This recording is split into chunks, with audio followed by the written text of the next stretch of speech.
everyone, it's Kate with a dodgy tripod and a new bookshelf tour. So I'm not going to cover every book you see here, but I'll try to highlight some favorites, and hopefully this tripod will stay up. So here we have Amari and the Night Brothers, a new read I read last year probably, and I need to read Amari and the Great Game next. But it's like if Harry Potter and Black History Month had a baby. And it is so much fun. Like, I really, really enjoyed it. Here's Persuasion, which I need to read. Dungeons and Drama. I read this during the Super Bowl, and it's the cutest thing you've ever heard of. Like, yeah. Doesn't have a ton of substance, but it's perfect for reading during the Super Bowl. So, and then The Wild Robot, which I need to read the sequel still. I read it because my nephews love it, and I'm looking forward to the movie coming out this September. And it's really cool. It has a lot of good stuff to say about nature and technology, but it's not in your face with it. It's just really, really sweet and fun. Then we have these two. Happily Ever Afters and Reggie and Delilah's Year of Falling. I've yet to read book 2, but both of these have strong black leads and really, really good storylines. This one, Happily Ever Afters, helped me understand my anxiety, actually. Like, I didn't know what was going on when I had certain sensations, and so when I read the book, I was like, oh, wait a second. She's having anxiety. I'm having anxiety. So that was really cool. 1,000 Heartbeats, the only enemies to lovers I will ever love at this point in life. It is so good. It had me like squealing and kicking my feet. And yeah, I just highly recommend that one. And then of course, The Herb Witch Apprentice and The Herb Witch Princess. And there's going to be a third book here soon.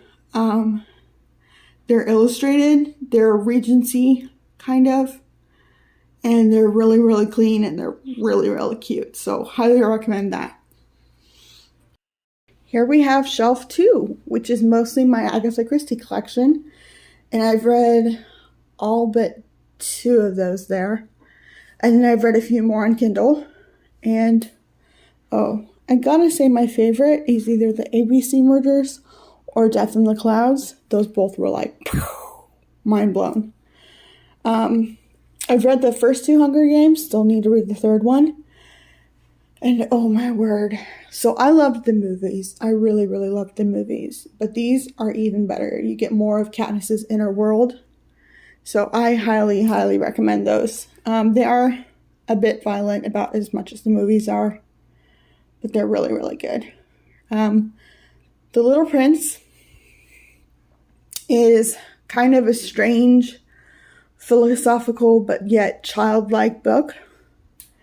And it has a lot to say about friendship and viewing the world and growing up.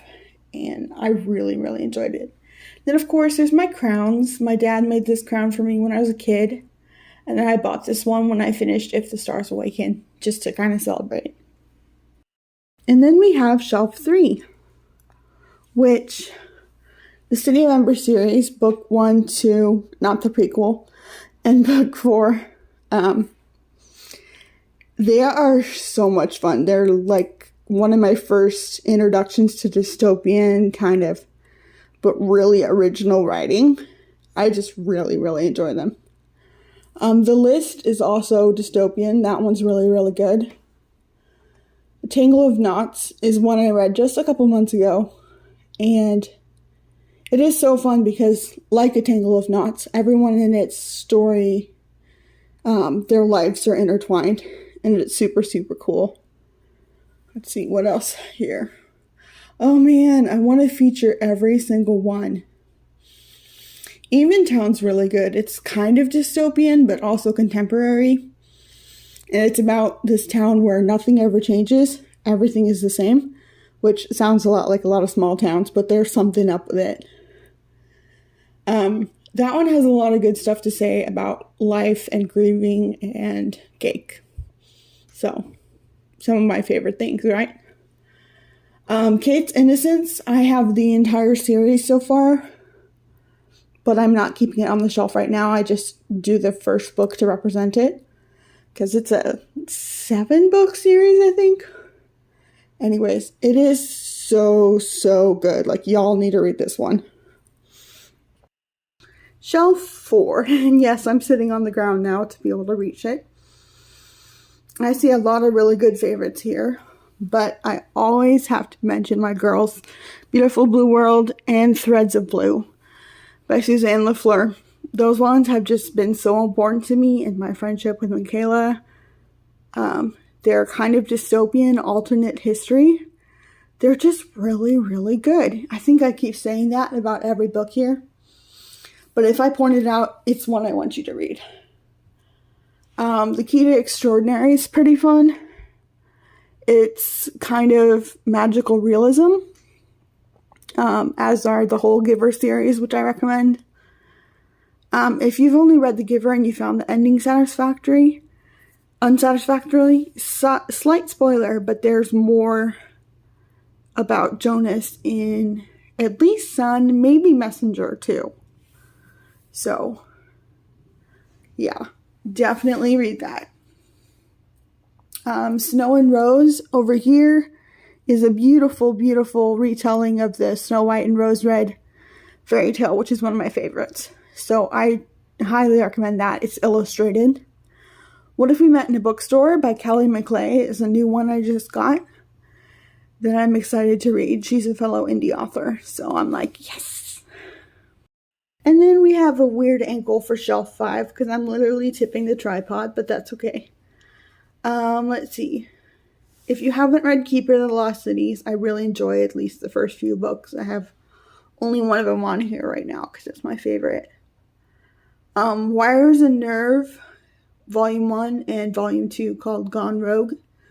Those are related to the Lunar Chronicles, which I actually haven't read, but I ended up reading these first somehow, and they stand alone pretty well on their own, and they're graphic novels.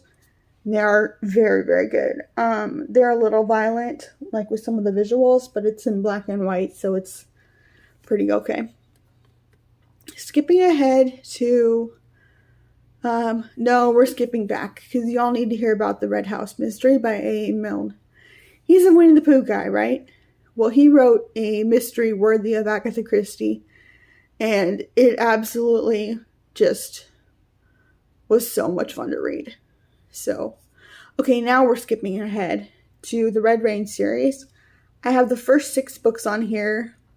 Book 8 is coming out in June like 8th or something. I'm not sure if I have the date right.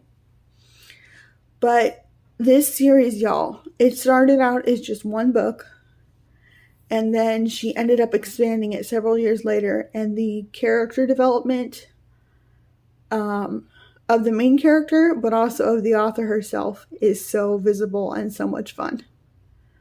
Let's see. Miss Peregrine's Home for Peculiar Children. That was a book that you might be surprised I read. It's over there on the edge. Because it's a little bit creepy, but it wasn't as creepy as I was expecting.